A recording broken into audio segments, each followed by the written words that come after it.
There is no sport that requires more precise timing or physical alertness than the dangerous sport of bullfighting. And this is one of the sport's most skillful champions, Dag Hereford. Mr. Hereford, you'll be entering the ring any minute now. Oh, no, really? Oh.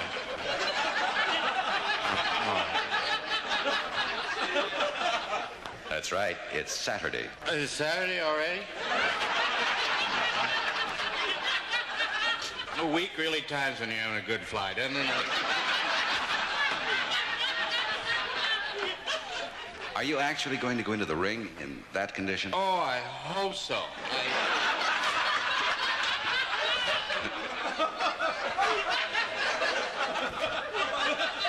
I guess after all, it's not easy to get into that ring. Oh, you know it. I got 40 steps to go up, man. You get that adobe all over your knees and everything. People spitting on them steps. It certainly must be pretty frightening to see a bull come charging at you. Well, you can imagine how I feel when I see two of them. Two? Yes, on a hot day I see four. You know, I notice when you're in the ring, you make a lot of exaggerated moves with your cape. Is that for show? Oh, no, that's to keep the fruit flies off me. You get them bulls out there week after week, you know. How many passes have you made at a bull? Oh, I've made a few, but it's kind of silly, you know. So you get a date with one. Where are you going to take a bull?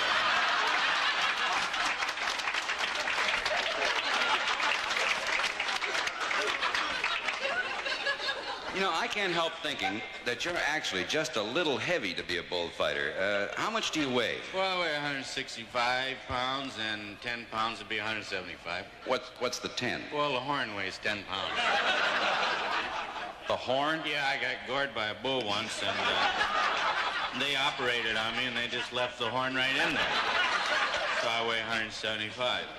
Before they cut that bull off, I weighed almost a ton.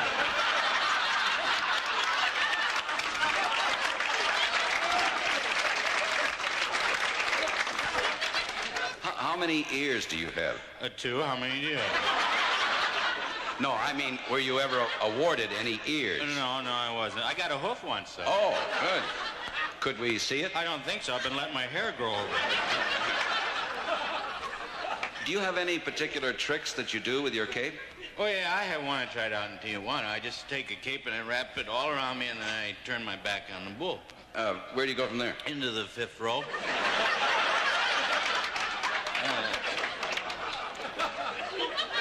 Dag, I hear the crowd yelling for you, so I guess you'll have to be going. Yeah, I suppose they're yelling. They probably want to see blood. That's one thing I've never disappointed them. You always bleed. I hate to say this again, but you're going into that ring drunk. Oh, I hope so.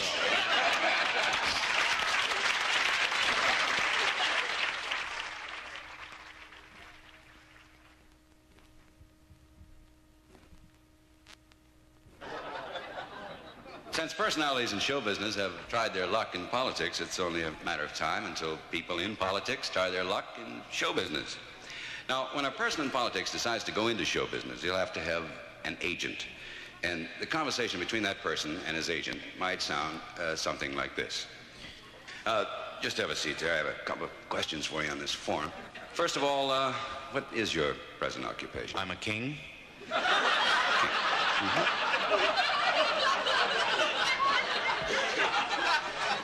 And that's the third one I've handled. Yes. Incidentally, we'd like to thank you for what you've done for my brother. It's really gnarless. Yeah, he's never worked with chimps before. Do you have a family? Yes, I have a queen. Okay. Do you object to doing commercials? No, not at all. No, I do commercials on that. Just give me a little idea, will you, of what your day's like? Well, Run first us of down all, for I get up in the morning and I put on an embroidered silk blouse, kind of like, and then I put on a velvet vest. Then I put on a heavy woolen jacket, kind of, and then I put on my big cloak, and then I just kind of sit around all day. Okay, that's deodorant ads. Do you have any pictures of yourself, any glossies? Well, I just have this one picture of myself. It's on a 5-pound note right there. It's our That's our basic money over there. Oh, you got yourself a nose job. No. That's the family crest. I'm right below the elephant. Here. Do you do a single? Yes, I do. I do a stand-up at launchings. Yeah. Could I see a little of that act? Well, what I do is I face the ship, and I spread my hands, and I say, bless you. Is that your own material? Yes, basically. I tell you, man, I'll be honest with you. We're up to our, with kings. Yeah. Tell you what, let me make just this one call here, will you? Sure. Yeah, give me the tink petty, will you? Your wife up here with you? Just on the balcony. Once in a while, she... Hey, yeah, listen, we got ourselves another king here. Yeah.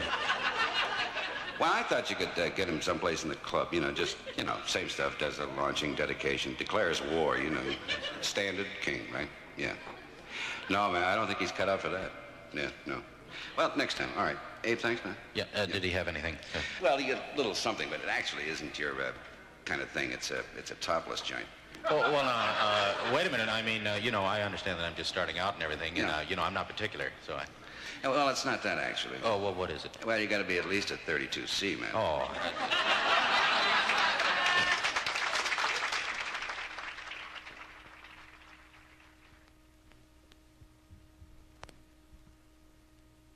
Horse racing is considered one of our most exciting sports. Of course, the fellows that make it exciting are the jockeys, actually. One of the country's leading jockeys is Dag Hereford, and we're going to talk to him before he gets the call to the post for the final race here at Ascot today. Dag, I was kind of hoping that you'd be wearing your silks, or your racing outfit. Well, this is my racing outfit.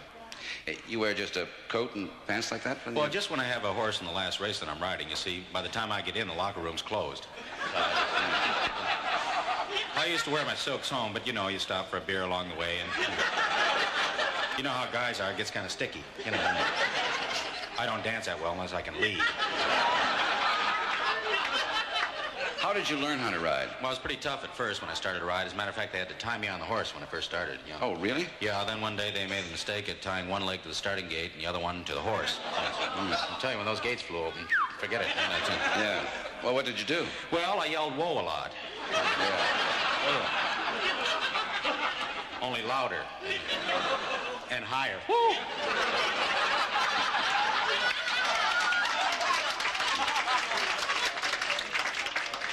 I noticed that you'd never use a whip. Oh, no, I used to, but not anymore, no, sir. You hit those horses, they go like the wind. Well, take right out from under you. Yeah, I imagine it's pretty dangerous on the turns when those horses bunch up there and going that fast. Yes, I understand it is. Now, I never get involved in that. Well, what do you do to avoid that? Well, I go way on the outside. There's nobody out there, Yeah. It's a lot longer, but when you consider the safety element, I think it's worth it. Yeah. Did you ever ride in a fixed race? Oh, I'm kind of ashamed to admit it, but yes, I did. As a matter of fact, I was in one race. The trainer gave me a pill, and he told me to use it at the starting gate. Mm-hmm. How did it come out? Well, the horse lost, but right after the race, I ran to Detroit in 2.5 hours.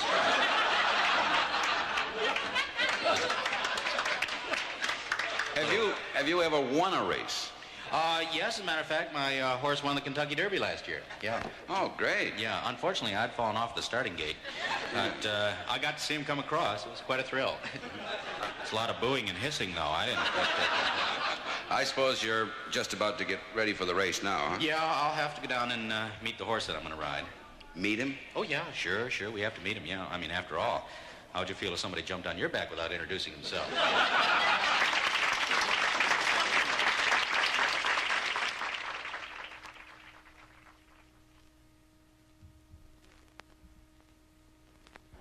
The government has recently clamped down on TV commercials advertising cigarettes because they were appealing too much to youngsters. Well, this presented a problem to the agencies, but they got around it by using the very same scripts, only they let older people do them. And here's what one of those TV commercials sounds like now.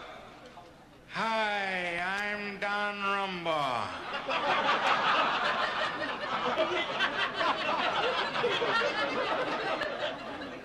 Speaking to you on behalf of Lucky Stroke Cigarettes. I'm 89 years old, but I still have fun at beach parties. Thanks to Lucky Strokes. Not that the flavor's so great, but I find if I don't eat before I smoke, I can get a little high. Oh, that's good. What I like about Lucky Stroke is that there's no filter to trap the flavor or interfere with the taste. Of course, denture stains or something else. That they do make you feel young. Just the other day, I said to my girl, Mrs. Stroud,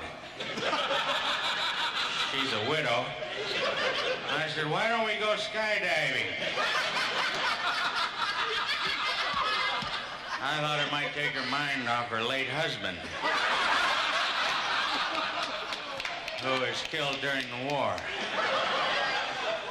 Cheyenne got him. Oh, we rented a couple of chutes and went up. I wanted her to have a good time, so before she started her free fall, I lit up a Lucky Stroke for her. She smoked it all the way down. I mean, all the way. Roman candle, man.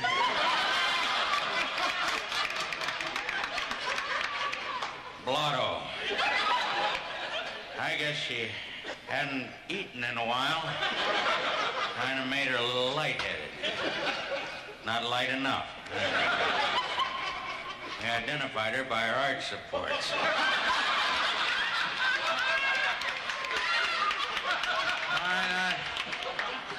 Why not be like millions of others who found the fun of lighting up a Lucky Stroke before you eat?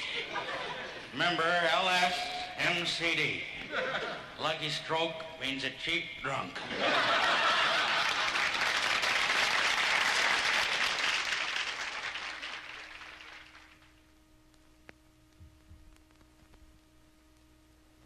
You know, in college football, if a head coach doesn't come up with a winning team, he's in a lot of trouble. Tonight we're going to be talking to a coach who is having quite a little bit of trouble with not only the alumni, but his players. And let's go into the locker room now, and we'll meet Coach Dag Herford. Coach Herford. Now, wait a minute. Look, we've had a lot of injuries this year, and I mean, you can't really blame the whole thing on me. No, you know, Coach, guys come up and they got dates and everything, you know, Coach, some of the guys, you know, no, you can't get these Coach, guys in the shower or anything. You Coach? Know. Huh? What? No, I just wanted to talk to you. Oh. You from the alumni? No. No, you're not. No. Oh, I can't be too sure, man. I'm telling you. I understand that since you've been coaching here, you've lost 18 games in a row. Oh, wait a minute. That's a rumor. No, man, that's what it says in the official scorebook. 18 games lost while you were the coach. Oh, well, then it's not a rumor. Good. Yeah. If a coach loses 18 games in a row, I imagine he stands a pretty good chance of being fired. Well, I bet he does. Yeah. Don't you have any outstanding players that could pull you through, maybe get you a winning game? Well, we got, one player, this kid McIntyre, is a pretty good player. Yeah. He takes the ball and he runs with it and he kicks it and he passes it. Yeah. Really great, huh? No, it's just that it's his ball. Can't get it away from him, you know. He's out there all day, yeah. It's the only one we have, too. Yeah. I guess it's been a pretty rough season for you. Oh, you're not kidding. We don't even have a band this year. All we got is a 5-piece combo. Well, you know, it's the spirit that counts. Oh, really? Yeah. Well, that band's out there trying to spell out welcome alums. All they got is W-E and part of an L. You know, maybe we could find out what's wrong, you know? Like, the folks might be interested to see how you handle your team out there in action. Now, suppose your team is on the 1-yard line, right? Yeah. Now, you're losing by just one touchdown. One touchdown. 10 seconds to go, 1-yard line. What do you do?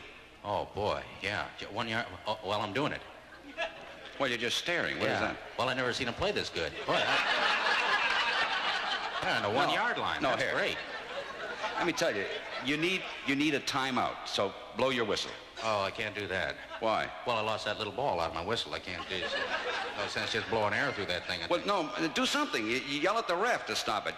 Hey, ref, can you find that little ball that's in my whistle? No, you yell timeout, like, timeout. Oh. Right?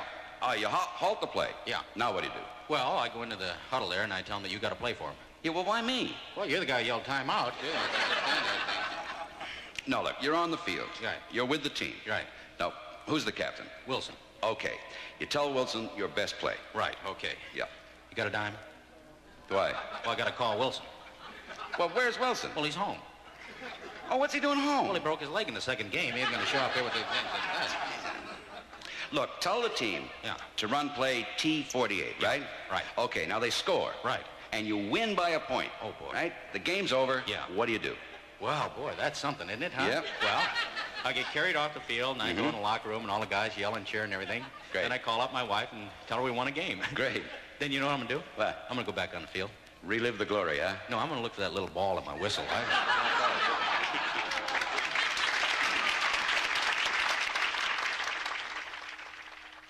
This is National Friendship Week, and tonight we're going to talk to a man who is a perfect example of what this symbolizes. We're going to talk to the Lone Ranger who befriended his faithful companion, Tonto. How did you first meet Tonto? Well, I had been shot, and Tonto found me, and he nursed me back to health. I think that's a perfect example of friendship. I don't know. I think it's the least he could do. He was the one who shot me. Well, why did he shoot you? Well, I saw him in a pass, and he had his broken bow there, and he said to me, "Nokola tanto nemiwa," which I thought meant, I give you my broken bow, you give me your gun, and we be friends. Is that what it means? No, it means I give you my broken bow, you give me your gun, and I'll shoot you. But didn't you actually become the best of friends later in life? Well, not really. As a matter of fact, he practically ruined my life. How? Well, he was always making me these stupid good luck necklaces and bracelets, and made me wear them all the time wherever we went. Yeah. Well, why would that ruin your life? Well, for years they thought I was the masked woman, you know. Couldn't you explain that to them? That Well, sure I could, but who's going to believe a guy wearing all that jewelry, man? Did Tonto teach you the ways of the Indian? Yeah, he taught me one little trick. He taught me how to jump from my horse onto a speeding stagecoach. Well, that certainly proved his friendship. Oh, I don't know. He told me to jump from my horse and hang onto the wheel. That's it. Good. Did he try to make up for it? Oh, yeah, he tried to make up for it. Yeah, he made me a diamond brooch. Good luck brooch, you know, but I was kind of mad about it. I wanted a pair of spurs. You weren't happy, huh? Well, no, I mean, it looked kind of silly traveling at the speed of light, yelling hi-oh silver and hitting your horse with a brooch.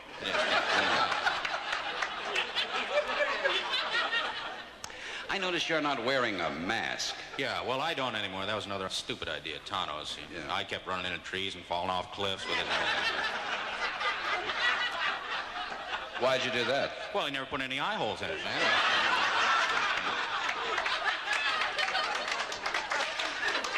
I'm sorry. I guess actually we were mistaken. You actually weren't too fond of Tonto. Oh, no, then. wait a minute. No, wait a minute. He's my best friend and partner, and I hope he continues to make those good luck necklaces and bracelets. I don't understand. Well, I got a gift shop in Nevada.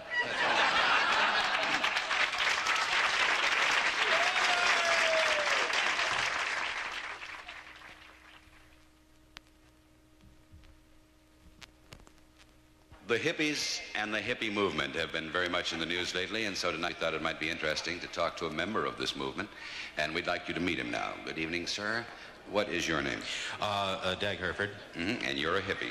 Okay.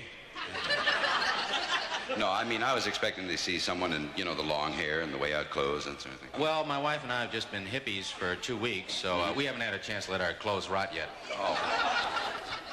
You know, I understand letting your clothes get dirty is part of being a hippie. Oh, sure. That's right. As a matter of fact, we're going to a hippie formal next Saturday, so my wife's trying to get her dress ready. Yeah, what's she doing? But she's letting a dog sleep on it, and we hope it'll be done. How did you and your wife become hippies? Well, all you do is go to a meeting and put something in the pot. What you put in the pot? Pot. Well, whatever made you want to join anyway in the first place? Well, we like to play a lot of games, the wife and I, and we like to travel, and they said they'd be taking a lot of trips. Yeah. Have you taken any trips? Well, just one. We went down to Mexico. Yeah. Did you take LSD? No, we drove. My wife wanted to stop and see her sister. You see, no, you don't follow me. All you have to do to take a trip is to take a pill, and you're there. No kidding. Gee, that'd be a lot better than the way we went. Yeah. I lost 2 days' work. My car boiled over. I was wondering, how do you learn all those hippie customs, the things they do? Oh, well, you have to go to classes for that. Yeah. What classes do you take? Well, I took cooking, music, and riots. What did you learn in cooking? Well, we learned how to smoke bananas. Yeah? Well, how do you do that? Well, you preheat your oven to 350, and you put your peels on an ungreased cookie sheet, and you just put them in there, and eventually they smoke. Yeah. Well, what about music? Oh, yeah, well, now, most of those guys listen to psychedelic records, but I just play the harp instead. You know, that might be interesting. Could you play it for us? Well, no, I can't now. See, I left my harp in San Francisco.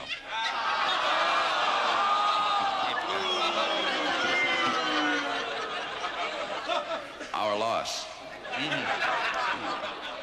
Listen, you mentioned riots, too. Do you, the police give you guys a pretty rough time? Well, they sure have. As a matter of fact, I got a neighbor that got arrested last week just for wearing a miniskirt in the supermarket. Yeah, what'd the police do? Well, they arrested him, took away his skirt, and fined him. They left him standing out on the sidewalk with just a blouse and his fishnet stockings. It's hard to catch a cab that way. Oh, you know it, yeah. You know, I heard they had a riot last night. Were you there? Well, I'd like to have been, but I didn't get a chance to make it. I had Rotary.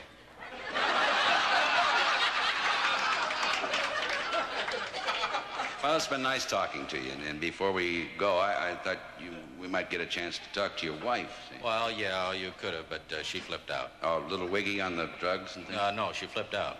I don't understand. Well, she was riding in the sidecar of my motorcycle, and I made a hard right, and she flipped out. Yeah. She bent my training wheel and everything. Peace and love. Peace and love? Yeah, that's where she fell out down the corner. Peace and love.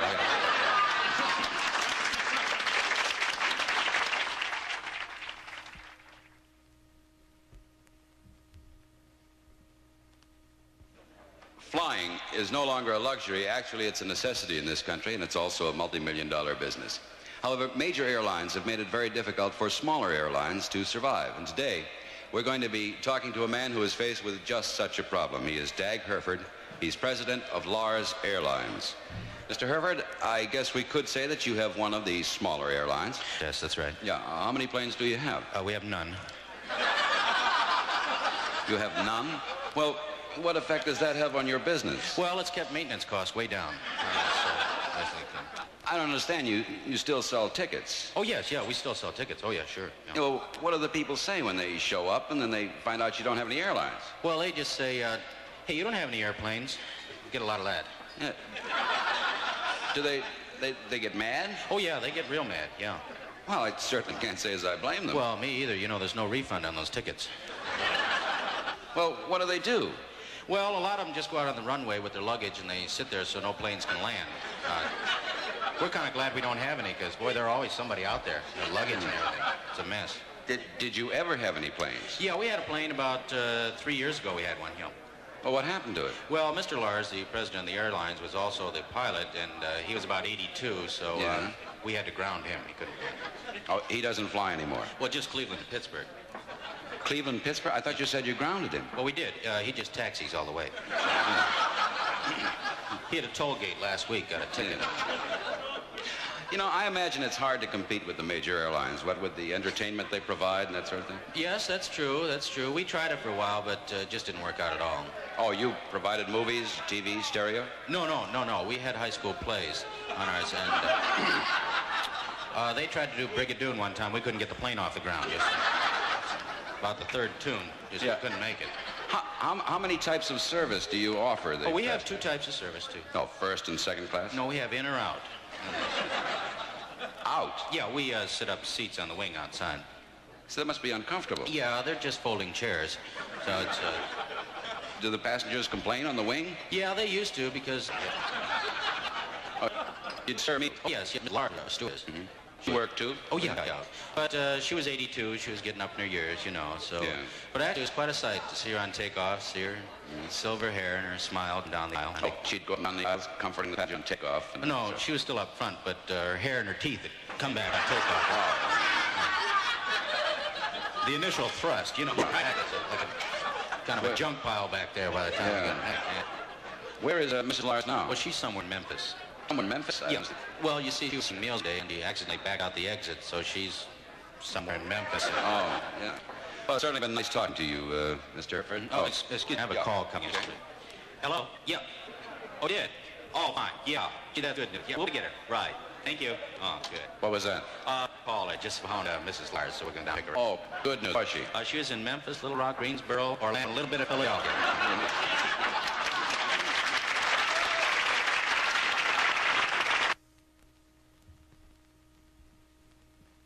The fast-moving sport of soccer made its debut in this country just recently, and we'd like to get the players' view of how they think soccer is going over in this country. Tonight, we're going to talk to Dag Herford, the star of the new Polish team, the Kielbasis.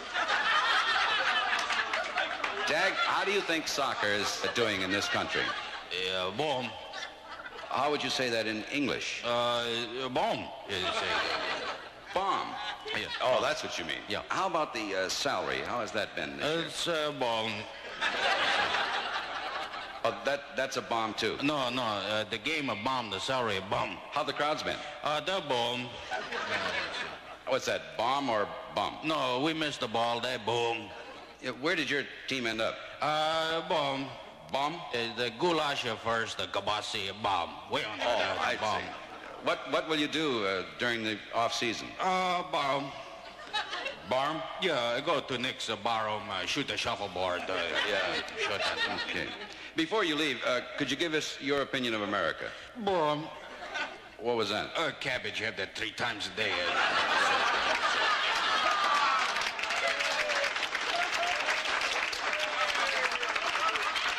Well, we're certainly looking forward to seeing you out there in that field again next season. Bomb. Huh? More cabbage. Oh. Barroom.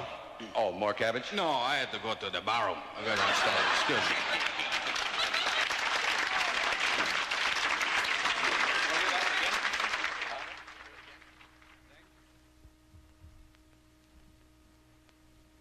As you know, the results of this recent presidential election are final, and this marks a moment in history, for today is the first time in history a third party has succeeded in being elected president. Now I'd like you to meet the new president of the United States. Mr. President, how do you feel about the election? This happy day for all Apache.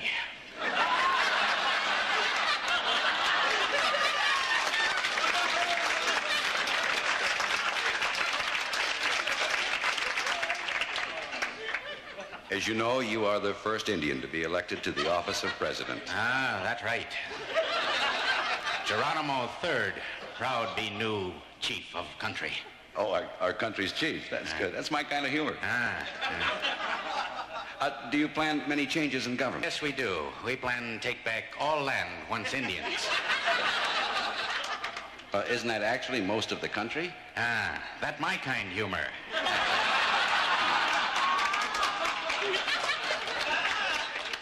Will you be doing anything to bring the Indian and the white man back together?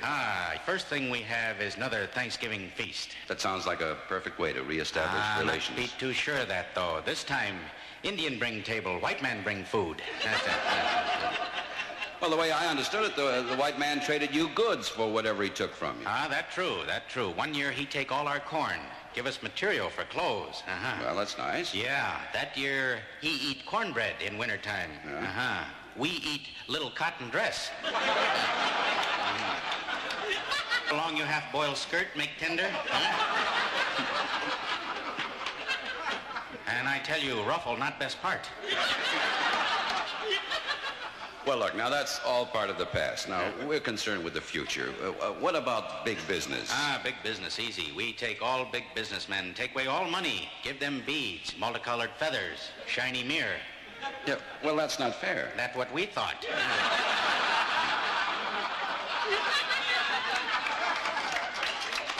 Well, what about war? War. We end all war. Take away all weapons. Give everybody acre land in Arizona. Oh, that doesn't make any sense. That's what we thought. Also, in school, going to tell truth about Custer. Well, what's to tell about Custer? Oh, come on now, man, huh? What?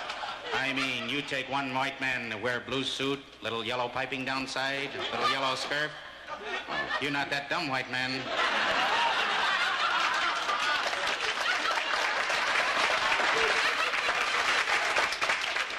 All those guys run around and stand up in saddle, say, "Oh." You'll not find that in Indian camp. It still sounds to me as though you're bitter. Don't you really know that time heals all wounds? Ah, that true. That's what great-grandfather Geronimo say when he look at wound from musket. He say, in time that heal. Well, you're still not doing anything for the country. Ah, well, we going to do one thing. Make whole country happy. We take everybody here, send them back to country where they came from. Well, who are you going to start with? Us. Yeah, well, what does that solve? Well, that solve our problem. Yeah, but what about us? That's your problem.